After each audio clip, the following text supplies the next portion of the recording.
would like to extend my heartfelt gratitude to everyone present here and would like to give a very respectful regards to our respected teachers here. Myself, Pasani Lama, representing Darjeeling Queen of Hills, along with my friends Lalita Chetri, Darjeeling, and Ram Kumar Chetri, Kalimpong district. Since we are given the topic open book analysis or open book evaluation, and that is, you know, that is the sixth tool of the assessment already discussed. So everyone is in a hurry, we just want to give a gist form of this and would like to, because we haven't prepared anything, we just had the definitions of that in the yesterday's session, me and my partner. So I would like to explain thoroughly, having my own experience when we just have the conversations along with two of my friends. I just want to share with that. So before to go with the definitions here, I would just like to read the definitions from the book itself that we have quoted yesterday.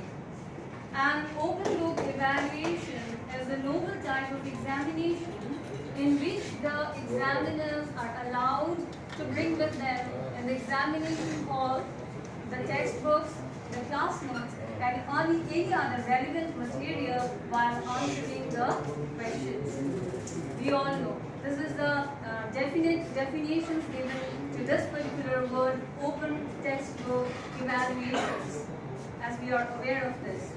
But what is the main purpose of that? That is the main motive being a teacher to be discussed, right? So when we are discussing about the fact that what is the aim of this particular open book text evaluation, so being a teacher, we all know that it is just to shift the focus of the children from the rote learning, right? We just wanted to shift the focus of the children from the rote memory or memorizing that particular thing, and we want to make the children to utilize their intellectual skills. So how can we done that?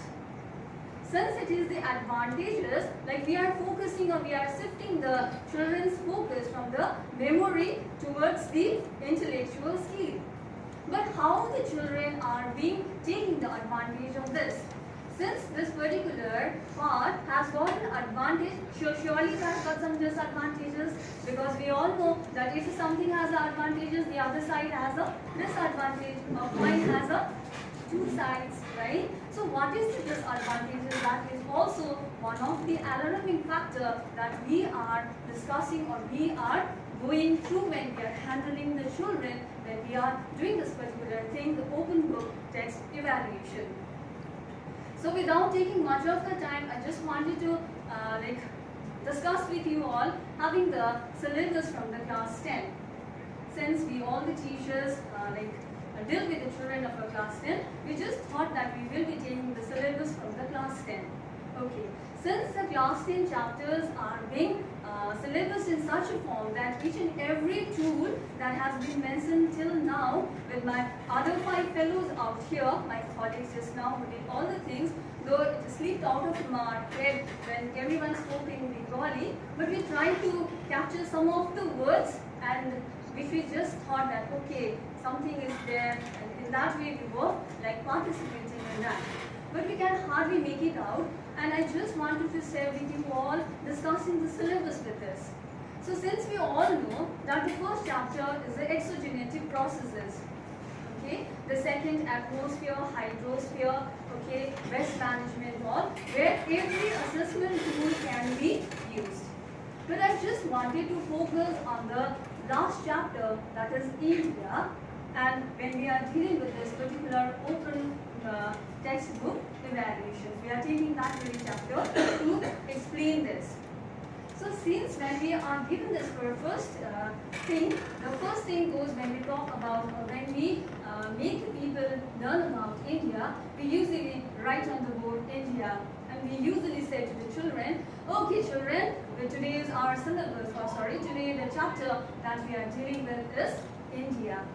And the first thing that in the first piece of that very chapter, the thing is given is the geographic divisions of India, and we make them learn that very physiographic chapters. So when we set the questions from there, we usually say, how many physiographic divisions are there in India? And we usually, being the teacher, we say that there are 5 physiographic divisions in India: the mountainous, the plain, the coastal, the island, and so on. Why? Because we are teachers and we have been teaching them for the many years. That's why everything is in our memory and we say. But when we are in the status of those children sitting there in the standard of class 10, it is very hard for them to understand that, mark it up that, and to pour that in the examination scene. So how are we going to make that thing class interesting? That is the main motive of a teacher. So if we can use this very tool on that particular thing, I think it will be very, very visible for both the teachers and the student, because that will be a very joyful learning or the teaching or the learning process.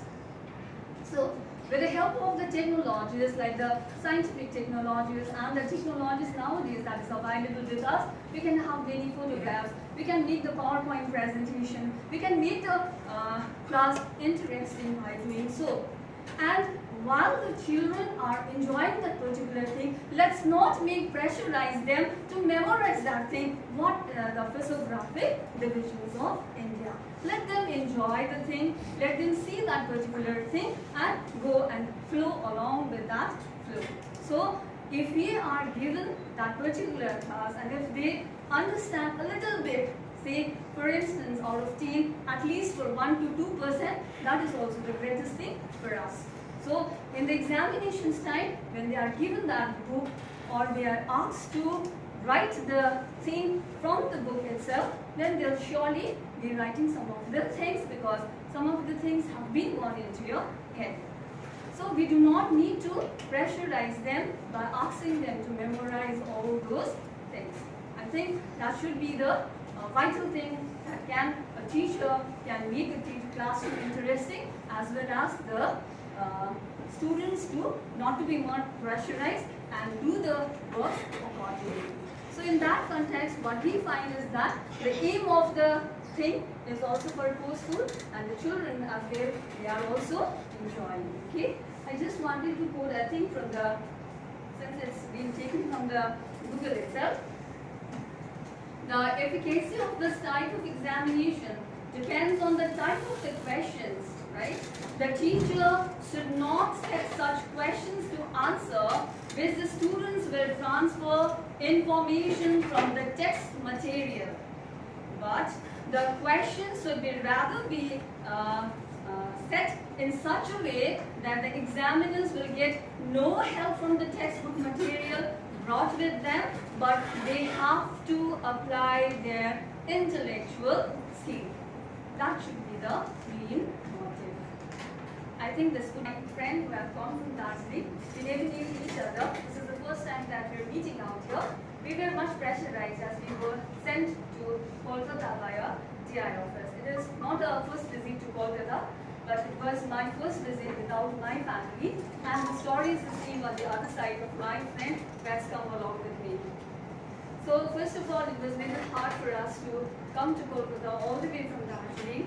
We were very new, we were having everything puzzled up. We were not using all the apps that are given nowadays like Uber, Ola and all, because we were all equipped by our husband, our families. We were always protected and we were brought to some of the places in Kolkata. We roamed here and there, we saw Victoria, we were wow, Giga, wow, and we went all back. But this is the first time when me and Miss came along without our family, and we were asked to do everything on our own. That was a wonderful experience, because me, I was uploading the app, she was seeing the other things, she was booking the cab and doing all the things. It was a wonderful experience for us. So here, the teachers training and the workshop was first of all, a wonderful opportunity for us, from the people from Darjeeling to come to Kolkata. It is a new experience for us. We gained a lot of new things. We learned some of the things, also words from Bengali. Okay. Then whatever we have learned here, hoping to get implemented in our classroom situations. We are looking forward to have many more workshops in the nearby future. And we are very thankful to our research person, sir, and especially the sir who is rigorously taking care of us. like asking in a loud voice, why you people don't speak? If you are not understanding, then why are you not asking? That was the soft number of him for us. We were having a very homely environment here, and thank you each one of us being part of this wonderful experience. Thank you everyone. Thank you for a nice feedback.